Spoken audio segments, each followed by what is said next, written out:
The reason we needed to know about velocity is that we need to know about acceleration.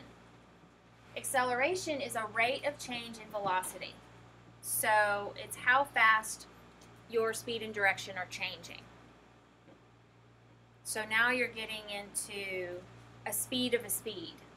Basically, it gets a little bit more complicated. Bless you. For straight line motion, so from from HEB to say Pizza Hut,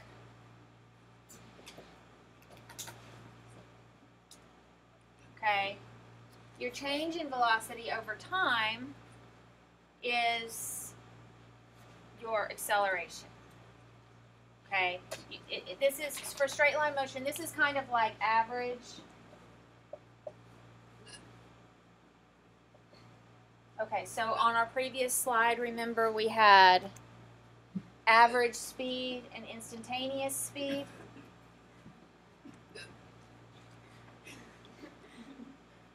On this slide, we have average acceleration and instantaneous acceleration.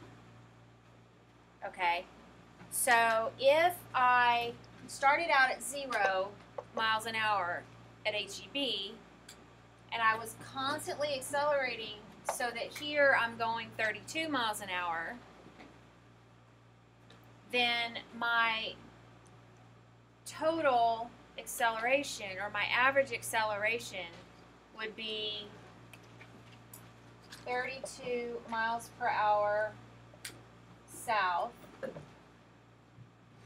minus 0 miles per hour south, and say it took me 2 minutes. Okay, so change in velocity over time is the average acceleration.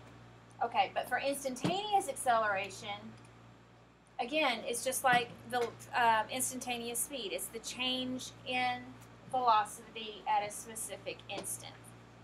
So if you're hitting the accelerator really, really hard and you're accelerating really quickly, then that's one acceleration. And then if you lift up off the accelerator but you're idling high, you might continue to accelerate but not as quickly. Does that make sense so far? If you're not changing velocity, what is your acceleration? The time. Any other ideas? George? So if you're not changing velocity, what is your what? Acceleration. So your speed? No? Daniel? Okay, Daniel, or sorry, Jacob? The change in velocity, wouldn't you just put your velocity instead of the change? Okay, so if you're going 32 miles per hour, and you're going to subtract what you started at, right? Well, you started at 32 miles an hour. Divided by time, doesn't really matter.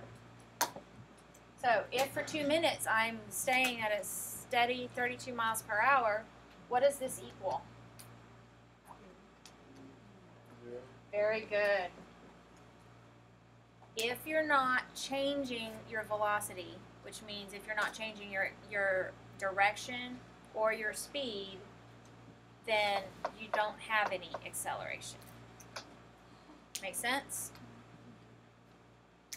Okay, the other thing I want to point out about acceleration is, again, it is a rate of change of either speed or direction or both, right? Because it's a vector and it's related to velocity. So, if I'm walking this way and I stay at the same speed but I'm going this way, I've accelerated because I've changed direction.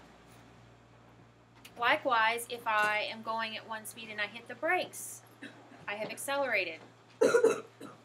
In normal English, we say we've decelerated because we've slowed down. But in science language and in math, we say you've accelerated. Any change in direction or speed equals acceleration.